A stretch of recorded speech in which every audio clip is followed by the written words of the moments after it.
ಅದು ಧರ್ಮ, ಒಬ್ಬ ಡ್ರೈವರ್ನ ಸುಶಾಂತ್ ಬದಲು ಆಕ್ಸಿಡೆಂಟ್ ಮಾಡಿದ್ದಾನೆ ಅಂತ ನಾನು ಸ್ಟೇಷನಲ್ಲಿ ಕೂರಿಸಿದ್ದೆ. ಅವನೀಗ ಆಕ್ಸಿಡೆಂಟ್ ನಾನು ಮಾಡಿಲ್ಲ ಅಂತ ಹೇಳಿಕೆ ಕೊಟ್ಬಿಟ್ಟಿದ್ದಾನೆ.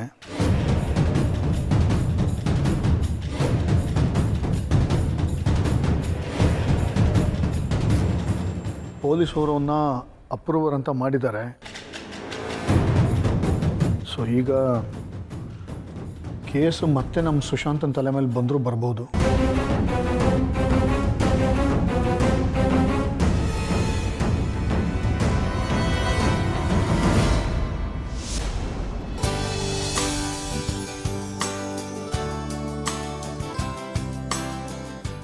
ಹಲೋ ಸರ್, ಲೊಕೇಶನ್ ಹತ್ರ ಬಂದಿದ್ದೀನಿ.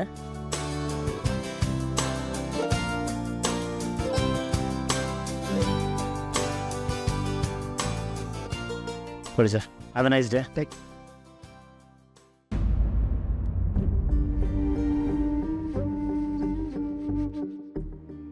ಇಲ್ಲಿಂದ ನಮ್ಮ ಮನೆ ಹತ್ರ ಅಲ್ವಾ?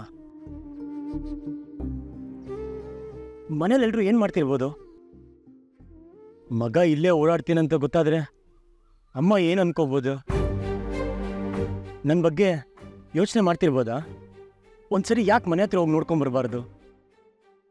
ಅಮ್ಮ ಕಾಣಿಸ್ದ್ರು ಕಾಣಿಸ್ಬೋದು. ಇವತ್ತು ಯಾಕೋ ನನ್ನ ಮಗ ಬರ್ತಾನೆ ಅಂತ ಅನ್ನಿಸ್ಬಿಟ್ಟಿದೆ ಕಣೋ, ಅದಕ್ಕೆ ಕಾಯ್ತಾ ಇದ್ದೀನಿ. ಬರ್ತಾರೆ ಅಂತ ಅನಿಸ್ತಿದ್ಯಾ ಇಲ್ಲ ಬರ್ತೀನಿ ಅಂತ ಹೇಳಿದ್ದೀರಾ? ಮಗ ನೆನಪಾಗಬೇಕು ಅಂದರೆ ತಾಯಿ ಕರುಳು ಕಣೋ. ಎಲ್ಲ ಅಮ್ಮಂದ್ರು ಹಾಗೇನೆ. ಅಂದರೆ ಅಮ್ಮ ನನಗೋಸ್ಕರ ಕಾಯ್ತಿರ್ತಾರ? ಇಲ್ಲ ಅನ್ಸತ್ತೆ. ಇಲ್ಲ ಅಂತ ಹೇಗೆ ಹೇಳ್ತೀಯಾ? ನಾನು ಬಂದೇ ಬರ್ತೀನಿ ಅಂತ ಕಾಯ್ತಿರ್ಬೋದಲ್ವಾ? ಏನಾದರೂ ಆಗಲಿ, ಒಂದ್ಸರಿ ಮನೆ ಮುಂದೆ ಹೋಗೇ ಬಿಡೋಣ.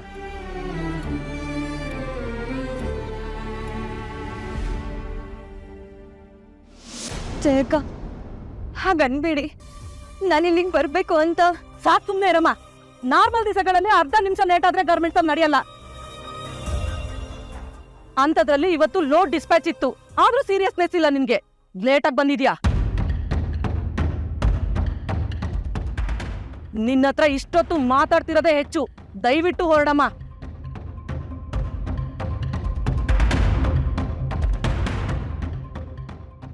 ಇಲ್ಲ ಜಯಕ್ಕ, ಬರೋವಾಗ ಬಸ್ ಸಿಗ್ಲಿಲ್ಲ. ತುಂಬಾ ಹೊತ್ತು ಕಾಯೋದ್ರಲ್ಲೇ ಕಳೆದೋಯ್ತು. ದಯವಿಟ್ಟು ಅರ್ಥ ಮಾಡ್ಕೊಳ್ಳಿ. ಅಕ್ಕ, ದಯವಿಟ್ಟು ಕ್ಷಮಿಸಿ.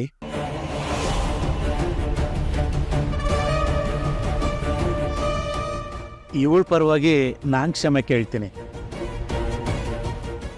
ಇನ್ಮೇಲೆ ಈ ಥರ ತಪ್ಪಾಗಲ್ಲ, ಅದಕ್ಕೆ ನಾನು ಜವಾಬ್ದಾರಿ.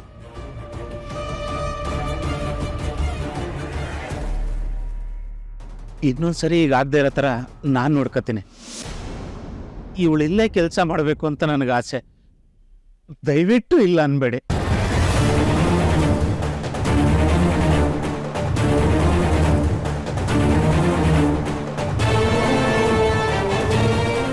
ನಿಮ್ಮ ತಂದೆ ಕನಸಿಗೆ ನೀನು ಇನ್ನೂ ಹತ್ರ ಹೋಗ್ತೀಯ. ಬಂದ್ಬಿಡು ಆರಾಧನಾ. ಇವತ್ತು ಅದೃಷ್ಟ ನಿನ್ನನ್ನು ಹುಡ್ಕೊಂಡು ಬಂದಿದೆ. ಈ ಕಾಂಟ್ರಾಕ್ಟ್ ನಿನ್ನ ಲೈಫ್ ಚೇಂಜ್ ಮಾಡುತ್ತೆ ಆರಾಧನಾ. ಯೋಚನೆ ಮಾಡು. ಚಾಂದಿನಿ ಮೇಡಮ್ ಕೆಲಸ ಬಿಟ್ಟು ಬಾ ಅಂದಿದ್ದಾರೆ. ಮಹೇಶ್ ಸರ್ ನೋಡಿದ್ರೆ ಎಲ್ರ ಮುಂದೆ ಇದೇ ಕೆಲಸ ಮಾಡಬೇಕು ಅಂತ ಸಾರಿ ಕೇಳ್ತಿದ್ದಾರೆ. ನಾನು ಏನು ಮಾಡಲಿ ಇವಾಗ? ಅಲ್ಲ ಯಜಮಾನ್ರೆ, ನೀವೇನೋ ತಪ್ಪಾಯ್ತು ಅಂತ ಕೇಳ್ತೀರಾ. ಈ ಸಾಧಾರಣನೂ ಹಾಗೆ ಇಂಥವ್ರನ್ನೆಲ್ಲ ಕರ್ಕೊಂಡು ಬಂದು ಕೆಲ್ಸಕ್ಕೆ ಸೇರಿಸ್ತಾರೆ. ಇಂಥವ್ರನ್ನೆಲ್ಲ ಕಟ್ಕೊಂಡು ನಾನು ಒದ್ದಾಡ್ಬೇಕು. ಇವಳನ್ನ ನೋಡಿ ನಾಳೆ 4 ಜನ ಹೀಗೆ ಮಾಡಲ್ವಾ? ತಪ್ಪಾಯ್ತು ಅಂತ ಆಗಲೇ ಕೇಳಿದ್ನಲ್ಲ ಮೇಡಮ್. ಎಲ್ರು ಇವಳನ್ನ ಕಟ್ಕೊಂಡು ಒದ್ದಾಡ್ತಾ ಇದ್ದೀವಿ. ಇವಳು ಸೊಕ್ಕು ಮಿತಿ ಮೀರ್ತಾ ಇದೆ. ತಪ್ಪಾಯ್ತು. ನಿಮ್ ತಪ್ಪಕ್ಕೆ ತಗೊಂಡು ನನ್ಗೇನ್ರಿ ಆಗ್ಬೇಕು? ನಿಮ್ ಮನೇಲಿ ಏನ್ ಬೇಕಾದ್ರೂ ಮಾಡ್ಕೊಳ್ಳಿ. ಇದು ಗಾರ್ಮೆಂಟ್ಸು. ಇಲ್ಲಿ ಈ ತರ ಎಲ್ಲ ಆಡಿದ್ರೆ ನಾನ್ ಸಹಿಸಲ್ಲ. ಹ್ಞೂ ಅಕ್ಕ, ನಾನು ಇಲ್ಲ ಅಂತ ಹೇಳ್ತಾ ಇಲ್ಲ. ಇವಳ ಅಶಿಸ್ತು ದುರಂಕರ ಎಲ್ಲ ನನಗೆ ಅರ್ಥ ಆಗುತ್ತೆ. ಅದು ನಾನು ರಿಪೇರಿ ಮಾಡ್ತೀನಿ. ಬರೀ ಗಾರ್ಮೆಂಟ್ಸ್ ಅಲ್ಲ, ಮನೇಲೂ ರಿಪೇರಿ ಮಾಡ್ತೀನಿ. ಇನ್ಯಾವತ್ತೂ ಈ ಥರ ಮಾಡೋ ಧೈರ್ಯ ಬರಬಾರ್ದು. ಯಾರೆದ್ರಿಗೂ ಉಸಿರು ಕೂಡ ಎತ್ತಬಾರ್ದು ಹಂಗೆ ಮಾಡ್ತೀನಿ. ಇದು ನನ್ನ ಜವಾಬ್ದಾರಿ. ಕೈ ಮುಗಿದು ಕೇಳ್ಕತ್ತೀನಿ, ಇವಳು ಗಾರ್ಮೆಂಟ್ಸಲ್ಲೇ ಕೆಲಸ ಮಾಡಬೇಕು. ಇಲ್ಲಿಂದ ಮಾತ್ರ ಆಚೆ ಹಾಕ್ಬೇಡಿ. ನನ್ನ ಮಾತು ನಂಬಿ.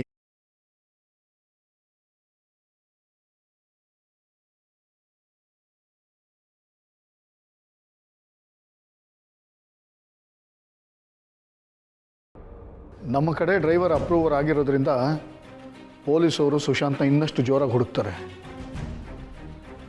ನಮ್ಮ ಡ್ರೈವರ್ ಜೈಲಲ್ಲೇ ಇದ್ದು ಕೈಯಲ್ಲಿ ಆ್ಯಂಟಿಸಿಪೇಟ್ರಿ ಬೇಲ್ ಇದ್ದಾಗಲೇ ಅಷ್ಟು ಹುಡುಕ್ತಾ ಇದ್ದವರು ಈಗ ನಮ್ಮ ಸುಶಾಂತೆ ಆರೋಪಿ ಅಂತ ಅಫಿಷಿಯಲ್ ಆಗಿ ಅನೌನ್ಸ್ ಆದಮೇಲೆ ಇನ್ನಷ್ಟು ಆ್ಯಕ್ಟಿವ್ ಆಗಿಬಿಡ್ತಾರೆ. ಹಾಗಂತ ನೀವೇನು ಟೆನ್ಷನ್ ಮಾಡ್ಕೋಬೇಡಿ, ನಾನೆಲ್ಲ ನೋಡ್ಕೋತೀನಿ. ನಮ್ಮ ಸುಶಾಂತ್ನ ಎಲ್ಲಿಡಬೇಕೋ ಅಲ್ಲಿ ಸೇಫಾಗಿ ಇಟ್ಟಿದ್ದೀನಿ. ನನ್ನ ಬಿಟ್ಟರೆ ಮತ್ತಾರಿಗೂ ಸುಶಾಂತ್ ಎಲ್ಲಿದ್ದಾನೆ ಅಂತ ಗೊತ್ತಿಲ್ಲ. ಪೊಲೀಸರು ಏನೇ ಪ್ರಯತ್ನ ಮಾಡಿದ್ರು ನಮ್ಮ ಸುಶಾಂತ್ನ ರೀಚ್ ಆಗೋಕ್ಕಾಗಲ್ಲ. ಇದೆಲ್ಲ ನಿಮಗೆ ಗೊತ್ತಿರಲಿ ಅಂತ ಹೇಳ್ತಾ ಇದ್ದೀನಿ ಅಷ್ಟೇ. ನೀವು ಇದಕ್ಕೆಲ್ಲ ಟೆನ್ಷನ್ ಮಾಡ್ಕೋಬಾರ್ದು. ಅಲ್ಲ ಮೂರ್ತಿ, ಈಗಷ್ಟೇ ದೇವ್ರ ಹತ್ರ ಬೇಡ್ಕೊಂಡು ಬಂದೆ, ನನ್ನ ಮಗ ಎಲ್ಲಿದ್ದರೂ ಸುರಕ್ಷಿತವಾಗಿರಲಿ, ಸಂತೋಷವಾಗಿರಲಿ ಅಂತ. ಆದರೆ ಈಗ ನೀವು ಹೇಳ್ತಾ ಇರೋ ಸುದ್ದಿ ಕೇಳಿದ್ರೆ ಯಾಕೋ ನನ್ನ ಮಗನ ಪಾಲಿಗೆ ದೇವರು ಇಲ್ಲ, ತಾಯಿನೂ ಇಲ್ಲ ಅಂತ ಅನ್ನಿಸ್ತಾ ಇದೆ. ಸಾವಿತ್ರಿ, ಅಳಬೇಡ ನೀನು. ಈಗೇನು ಪೊಲೀಸ್ನವ್ರು ಹಿಡ್ಕೊಂಡು ಹೋದ್ರ ಅವನ್ನ? ಅವ್ರು ಏನಾದರೂ ಮಾಡೋದಕ್ಕೂ ಮೊದಲೇ ನಮ್ಗೆ ವಿಷಯ ಗೊತ್ತಾಗಿದೆ. ನಾವು ಏನಾದರೂ ಒಂದು ಮಾಡ್ತೀವಿ. ಅಷ್ಟಕ್ಕೂ ಅವನ ಹತ್ರ ಆ್ಯಂಟಿಸಿಪೇಟ್ರಿ ಬೇಲ್ ಇದೆ. ಆದರೂ ಮೂರ್ತಿ, ಎಲ್ಲೋ ನಾವು ತಪ್ಪು ಮಾಡ್ತಿದ್ವಿ ಅಂತ ಅನ್ನಿಸ್ತಾ ಇದೆ. ಈ ರೀತಿ ಕಾನೂನು ಕಣ್ಣು ತಪ್ಪಿಸಿ ಓಡಾಡ್ತಾ ಇರೋದು ಇಷ್ಟು ದಿನ ನಾನು ನಂಬ್ಕೊಂಡು ಬಂದಿದ್ದ ಸಿದ್ಧಾಂತಕ್ಕೆ ವಿರುದ್ಧ ಅನ್ನಿಸ್ತಾ ಇದೆ. ಅಂದರೆ ಸುಶಾಂತ ತಪ್ಪು ಮಾಡಿದ್ದಾನೆ ಅನ್ನೋ ಅರ್ಥದಲ್ಲಿ ಹೇಳ್ತಾ ಇದೆಯಾ ಧರ್ಮ? ಈ ರೀತಿ ಜಡ್ಜ್ ಮಾಡೋದು ಕೂಡ ತಪ್ಪೇ ಅಲ್ವಾ? ನಮ್ಮ ಸುಶಾಂತ ತಪ್ಪು ಮಾಡಿರೋದನ್ನ ನೀ ಏನಾದರೂ ಕಣ್ಣಾರೆ ಕಂಡಿದ್ಯಾ? ಅಥವಾ ನಿನ್ನ ಹತ್ರ ಏನಾದರೂ ಸಾಕ್ಷಿ ಇದೆಯಾ? ನೀನು ಸಾಕ್ಷಿನ ಮ್ಯಾನೇಜ್ ಮಾಡಿರಲೂಬಹುದು.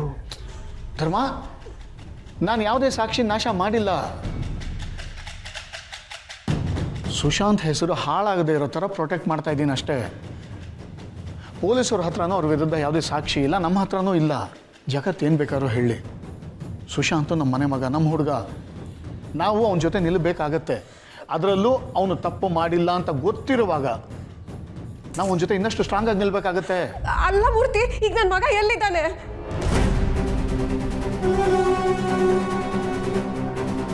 ಅದಕ್ಕೆ ಸಾರಿ, ದಯವಿಟ್ಟು ನನ್ನ ಹತ್ರ ಏನೂ ಕೇಳಬೇಡಿ.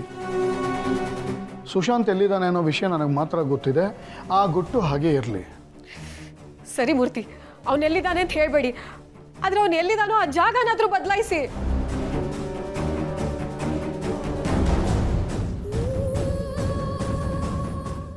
ಸರಿ.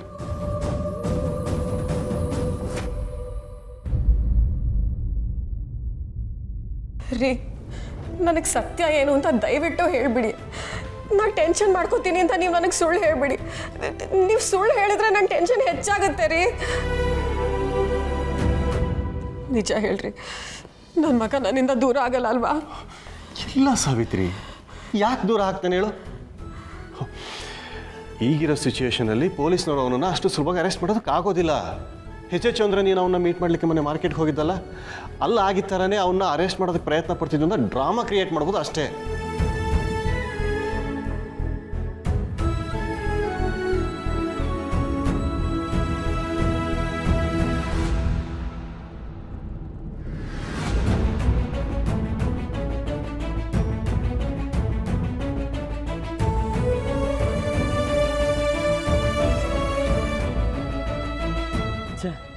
ಮನೆ ಮುಂದೆ ಯಾರ ಕಾಣಿಸಿದ್ರೆ ಖುಷಿನಾರು ಆಗ್ತಿತ್ತು.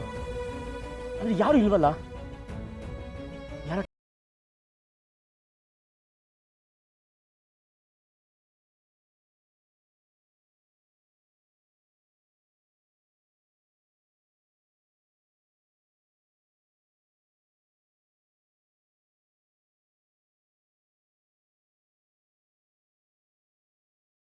ನಾನು ತುಂಬ ಯೋಚನೆ ಮಾಡ್ತೀನಿ.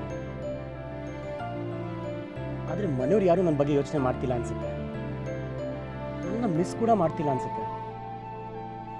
ಅದಕ್ಕೆ ಅವರನ್ನು ಹುಡ್ಕಕ್ಕೂ ಟ್ರೈ ಮಾಡ್ತಿಲ್ಲ. ನನ್ನ ಮನೆಯವರೆಲ್ಲ ನನ್ನ ಮರ್ತು ಬಿಟ್ರಾ?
ನನ್ನ ಮಗ ಬರ್ತಾನೆ ಅನ್ಸುತ್ತೆ.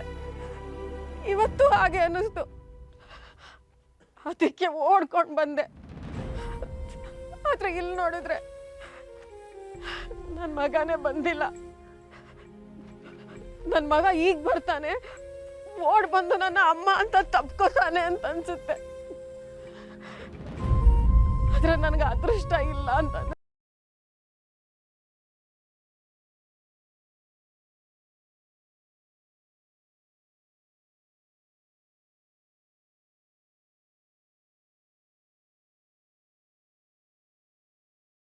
ನಿಂಗೆ ಗೊತ್ತು ತಾನೆ, ನಾನು ಇಲ್ಲೇ ಹೋದ್ರು ಏನೇ ಆದ್ರೂ